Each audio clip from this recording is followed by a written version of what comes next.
Good evening and welcome to D Infinity Live, volume number 23, a movie show with Matt.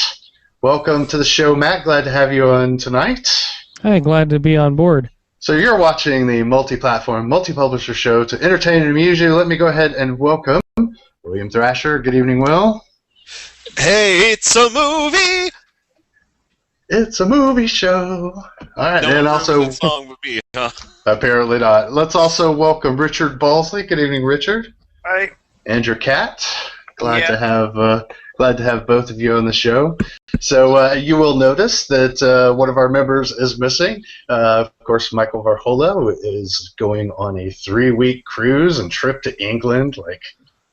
Amazing. So he's going to be having a great time doing that. So this week, of course, we have Matt from SequelCast.com. Next week, we'll have Tiffany Franzoni from Roll2Play. And in 2 weeks, we'll have Skirmisher.com and DInfinity.net's IT guy, Brendan Cass, will be on the show in 2 weeks to fill in for Mike. So we are glad to have them. But tonight, we're going to talk about movies. And specifically, we're going to talk about movies that inspire us. So, Matt, you've been doing SequelCast for a long time. I've been a fan of your show for at least the last 40 episodes. Of course, William is your co-host on the SequelCast. But what are movies that inspire you? What got you involved in the podcast specifically? Well, I started the SequelCast, and when I did, I just always liked watching movies in a franchise and thought it'd be fun to do as a show to talk about with friends like Thrasher and then Jersey Jason, who's a mutual friend of ours we had on initially on the show. And it all started with Beverly Hills Cop. And we moved on to franchises from there. I'd have to say the worst thing we've covered is the Highlander franchise. Oh.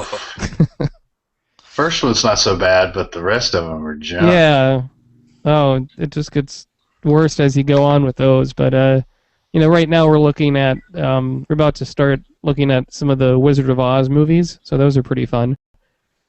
And coming up we'll be doing a look at the Harry Potter movies, so... Oh, that'll have you busy for a couple of months right there. Oh, yes. Oh, yeah.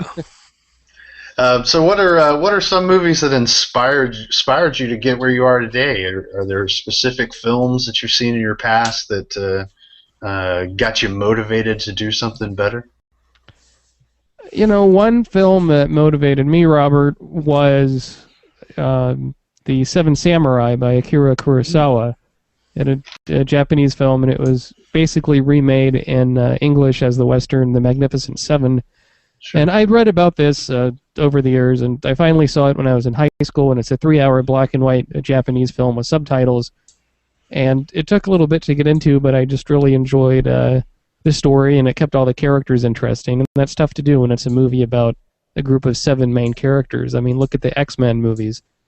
How do you keep all those guys interesting or involved in the story? So right, it becomes a big muddied mess after a while. Yeah. So. I've kind of felt that way with The Hobbit as well, that you had all these dwarves, and there was a few of them that stood out, but for the most part it was kind of a mess. Yeah, I agree. What about you, Will? You've been gaming for a long time, I assume, with that, reading and watching movies. Yeah. What are movies that have inspired you? Actually, several, and I brought a few of them with me today. And one I wanted to bring out immediately, Evil Dead 2. Mm-hmm.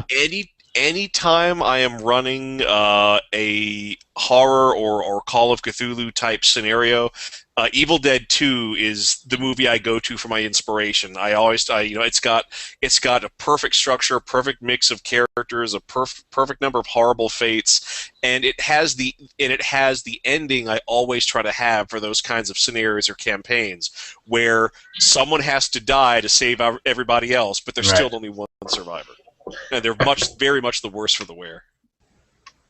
Well, you say that that's the movie for horror. Do you have other films that you enjoy for other types of genres? Actually, yeah.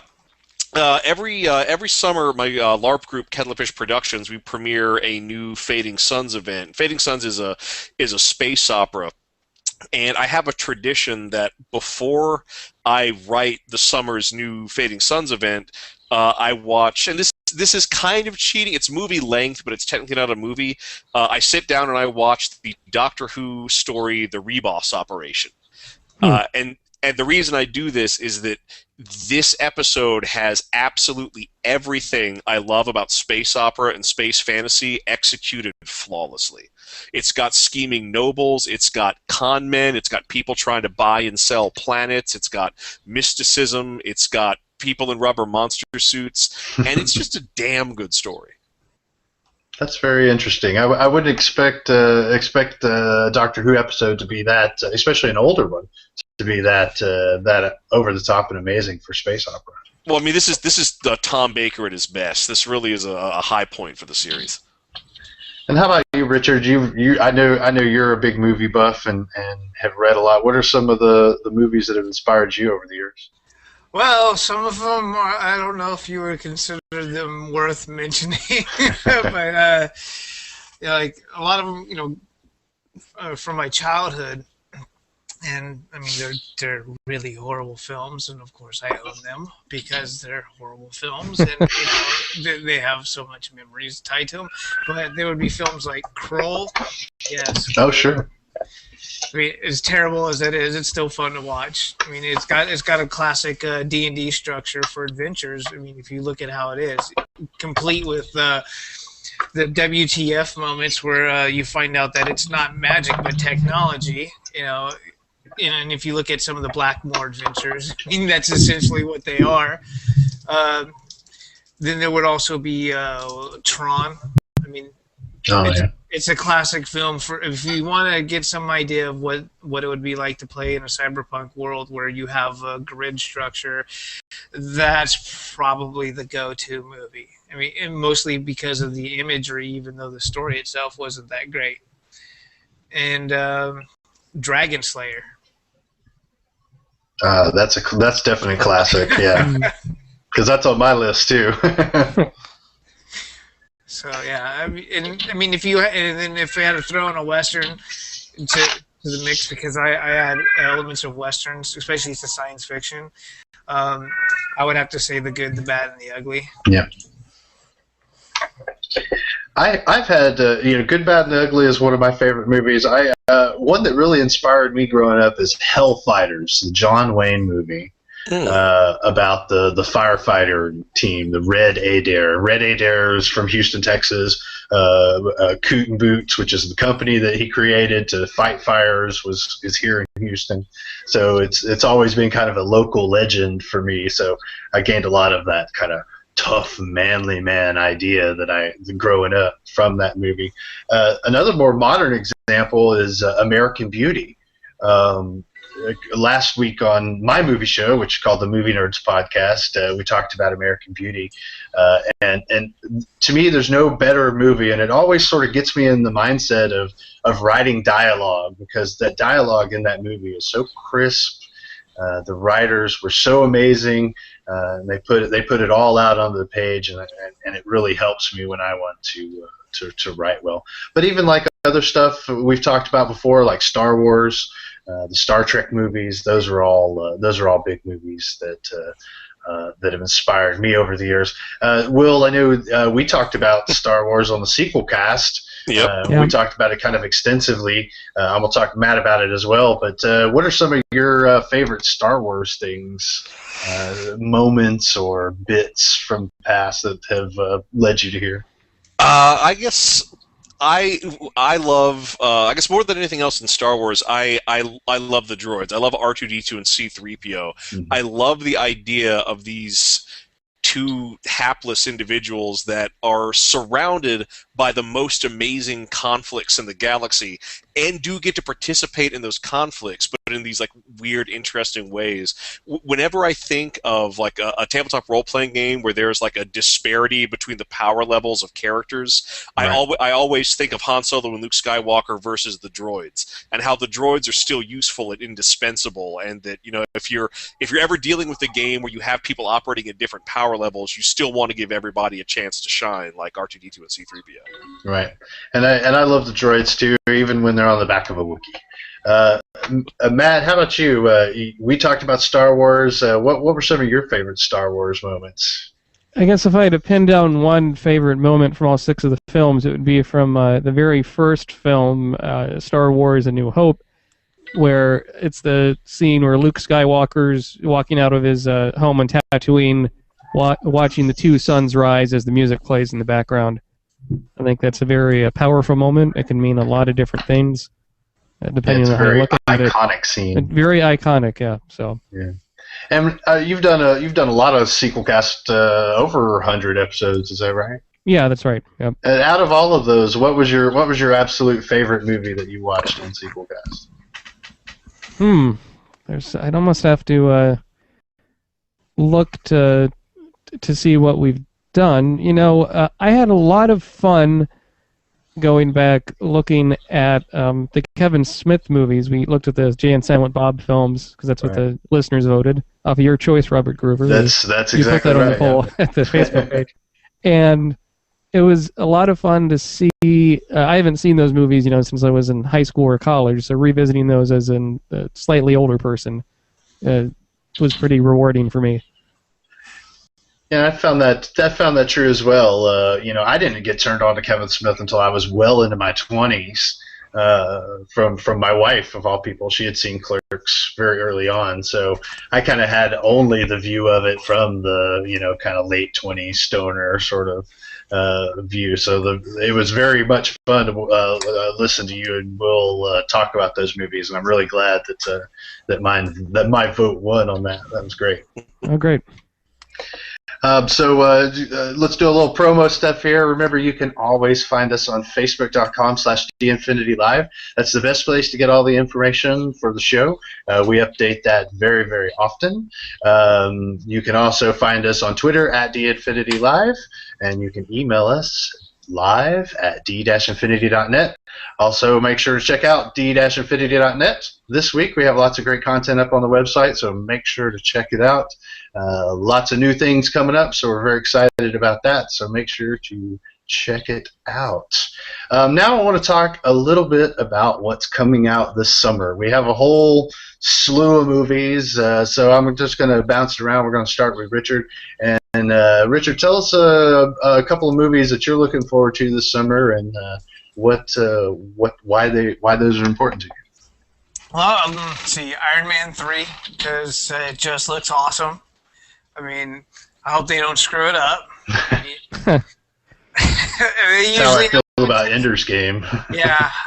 I have some reservations about that one, too, because I don't know how they're going to pull off Ender's Game, because the book was so cerebral. I mean, with all the tactics and stuff that were discussed in it. I mean, reading the book, and I just can't see how they can make all of that happen. With the strategy and figuring out how to use the 3D environment to Ender's advantage and all that. So yeah, so I would have to say Iron Man 3, and then if I have to, honestly, I can't think of any others other than Pacific Rim, because those are the 2 really big movies, for sci-fi fans that are coming out this summer.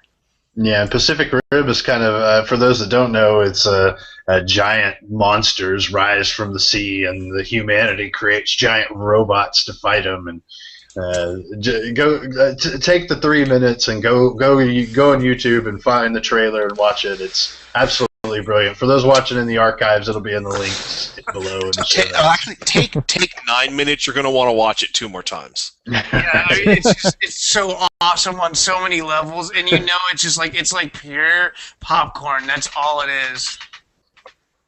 Matt, do you like those kind of pure popcorn movies like Pacific Rim?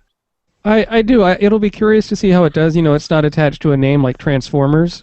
Right. But certainly I think the trailers and commercials will remind people of Transformers, even though it's a different sort of thing that's going for. And Guillermo del Toro, his movies always look really nice. Right. What about other movies you're looking forward to this summer? I'm looking forward to Star Trek Into Darkness. I got to see The Hobbit on an IMAX screen, so they played the first 10 minutes of Star Trek Into Darkness. And wow. It was pretty. I thought I enjoyed that more than The Hobbit, truth be told. So it'll be interesting to see how the movie goes, and if they make more references to older stuff in Star Trek, or if they try to tell an original story and not stick so much in the old stuff. I don't know if old Spock's going to be in this new one or not, but we'll just have to see. Right. There's a lot of questions about Into Darkness, but the new trailer that they showed recently, it looks amazing. Mm-hmm. It's the most exciting of them all, so I think it really sells the movie well. So here's looking forward to that. Will, what about you? What are you looking forward to this summer? I guess you're going to be hearing a lot of sort of echoes from me. Definitely looking forward to Iron Man. Absolutely looking forward to the new Star Trek. I am, and I'm probably the only one who feels this way, I am looking forward to Monster University. I like Pixar. Pixar has not let me down yet. Yes, I know Cars 2 was nowhere near as good as Cars 1, but I don't consider it a bad movie. I still enjoyed myself, and I'm looking forward to enjoying myself again with Monsters University. Yeah, Cars 2 was a satire on all those great British movies, James Bond, The Avengers, things like that. Like Flynn. Like Flynn, exactly. Flynn, so, you know, it may get some flack because it didn't do well in the box office, but I really like Cars 2 because it is a good satire. One that I'm looking forward to is Man of Steel. I'm a huge Superman fan. I have been since I was a little kid. I've read comics for years. I've watched the TV shows, the movies, everything. And I'm really excited about the direction that they're taking with the character. I think that Superman over the last 30-some-odd years now has been kind of pigeonholed into the superhero who can lift things. Mm-hmm. You know, he lifts planets, he lifts islands, he lifts everything. So that's all he does. So it'll be nice to see him do something that's not just lifting or pushing something. Well, if I could be the shriveled carrot in your peach cobbler, I am not looking forward to that movie. and I am not looking forward to that movie for the same reasons that you are looking forward to that movie. I'm kind of in the middle of you two. I haven't really seen enough to make me go, okay. I mean, given how they screwed up Superman Returns, I'm kind of like hedging my bets on that one. Well, I guess for me, it's like I love Superman. It's a great character. It's a great modern myth. But also, I don't like Zack Snyder. I don't like anything of his that I've seen. I just have this feeling that if I go to see that movie, I'm going to get about 5 minutes into it. I'm going to be liking it, and then something Zack Snyder is going to happen. Something Snyder-esque. And it's just going to just rip apart the movie for me. So like J.J. Abrams' lens flares or something? No, I don't mind that, because like the lens flare is pretty incidental, but the superfluous slow motion, needless sex, just the need to make everything hyper cool, right. As opposed to interesting. And less making Superman out to be the new Messiah. Well, I mean, I guess it all depends. Like, I don't mind Superman as a Messiah as an angle. I just don't think Zack Snyder's going to be able to pull it off. He's not a director that can do subtle. Right. Well, hey, at least it's not Michael Bay, right? Well, we can all be thankful whenever that's the case.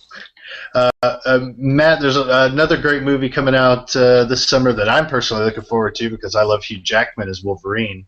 What do you think about Wolverine and the new trailer that's come out? And the new trailer for Wolverine looks exciting and certainly looks better than the X-Men Origins Wolverine. But I think I'll be a bit more interested next year when they come out with the X-Men Days of Future Past film that I think kind of combines the cast of X-Men First Class with some of the cast of the people from the first X-Men trilogy.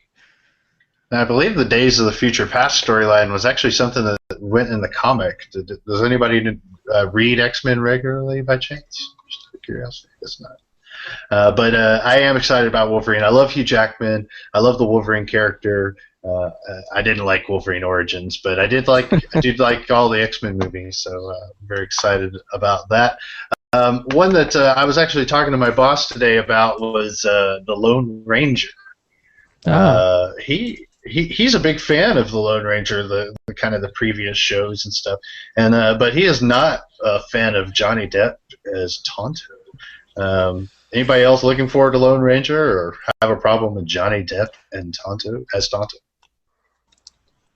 I every time I see anything related to this Lone Ranger movie, all I can think is, what the hell is this crap? And it's like I like Johnny Depp as an actor. Just generally speaking, I love Johnny Depp as an actor, but I can't stand about half of the roles he does now. And I feel like he makes these ridiculous choices that directors don't seem to have any interest in constraining, even when those choices are holding back the movie. And also, you're telling me that in this day and age we still can't get a Native American actor to play Tonto? Right. Exactly. And that's sort of an issue I have with Iron Man 3 and Mandarin. You know, I mean, Ben Kingsley kind of has an Asian lineage, I believe, but he's not Chinese. So it's kind of the same issue, I think. What about you, Matt? Any other movies you're excited about this summer? What I am excited about is what Richard was talking about earlier, is Ender's Game, although I don't think that comes out until November. Right. But now, Richard, I haven't read the book like in over a decade, but isn't there sequences in the book where like Ender is playing some sort of computer game? It's not a computer game. Well, that's the very fantasy end of the movie. game. At the very end, no, that's the second book. In the second book, yeah. In the second book, there's a fantasy game where it's actually the hive mind. You know, spoiler alert, I guess. But okay. yeah, the second book or the first book ends with the video game, and I don't want to mention what that has to do with it because that's pretty much the entire movie. Right. But essentially, it's one giant game as far as Ender is concerned. That's all anybody really needs to know about it. You know, so if anybody hasn't read the book, go read it. It's whatever you think of cards, politics. Ender's Game is his best work, bar none. Yeah, absolutely. I've been a fan for many years of that book. I've read all of the stuff in the Enderverse. I'm literally up to date on it. So I'm very excited about the movie, but I also am a big fan of the book Battlefield Earth, and we know what happened there. Yeah. And it was terrible. So I am praying that Ender's Game turns out well, but I am not holding my breath. Monsters University and how you were excited about that. And I've thought about that for the last few minutes, and I'm excited about it too. I loved the original. This looks like a lot of fun. I've seen the trailers. What is it about it that you like that you're looking forward to? Well, I like the characters. Just generally, I like Pixar. They hold themselves up to a very high standard. Right. So I just, judging by their track record and the way I've liked their movies in the past, I am 99% sure that if I go to this movie, I will come out not feeling like my time or money has been wasted, but that in fact my time has been enriched by this movie. Right, and that's how the original Monsters Inc. was. That's how a lot of the Pixar movies were for me. So it really helped. So that's going to do it for us tonight. We're going to go into our last word for this evening. Remember to like us on Facebook at facebook.com/GInfinityLive. Make sure to subscribe and like this video if you're watching it on YouTube. We appreciate everything you can do to help. And we're going to go to the last word, and we're going to start with Will. Will, what is your last word for you? My last word is simply that we couldn't do Mike would never forgive me if I didn't bring this up in a discussion about movies, only because I know this is one of his, but the Roger Corman classic Barbarian Queen, which if you're doing a really down and dirty, it's great inspiration if you're doing a real down and dirty swords and sorcery, swords and sandal role-playing game. I know it's inspired some of his tabletop gaming, and strangely enough, it's inspired some of mine. Yeah, that's very interesting. I've actually seen that, and it's interesting and weird. So I'm going to follow the same path and say my last word is to watch The Fifth Element. If you have never watched The Fifth Element, you have failed at life. This is a fantastic movie. It is everything that a sci-fi movie needs to be. It's absolutely perfect. So please go see The Fifth Element. And how about you, Richard? What is your last word for tonight? Mine would be read. I mean, I like movies. They're great for visuals, but if you want to build a really good story, movies aren't going to do it for you. Read. Go back to the original source material, because that's where you're really going to find all the elements, and you can do something that with the print version that you can't do with film, and that's actually study what's going on. Very true. Make sure everybody read Ender's Game. It's well worth it. You'll enjoy all your time with it. And our special guest, Matt from SequelCast.com, thank you so much for joining us. Your last word for the evening, sir. I was recently saddened by the death of comedian Jonathan Winters. But we should take solace in that his last role is as the voice of Papa Smurf in The Smurfs 2, coming out this summer. But he was actually the voice of Papa Smurf in the Smurfs cartoon in the 80s. So, excellent. Was he? Yes. No way. Yeah, it's a weird bit of trivia. Very interesting. I'm trying to think of his voice now, but I think that is right because it says it is the same. Yeah, interesting. Well, rest in peace, Jonathan Winters, and I just want to take just one moment here and send out all our sympathies and support to the people that are affected by the Boston Marathon bombings. We appreciate all the first responders, and we thank everyone for staying cool and calm as best we can during trying times. And we're going to keep on doing this show every week, every Thursday at 8 p.m. Central Time. You can find a new episode of D-Infinity Live. So make sure to join us next week as we welcome Tiffany Franzoni from Roll2PlayGames.com. So on behalf of myself, William Thrasher, Richard Balsley, and on behalf of our special guest, Matt from SequelCast.com, my name is Robert Gruber. Thank you so much for joining us this evening, and we'll see you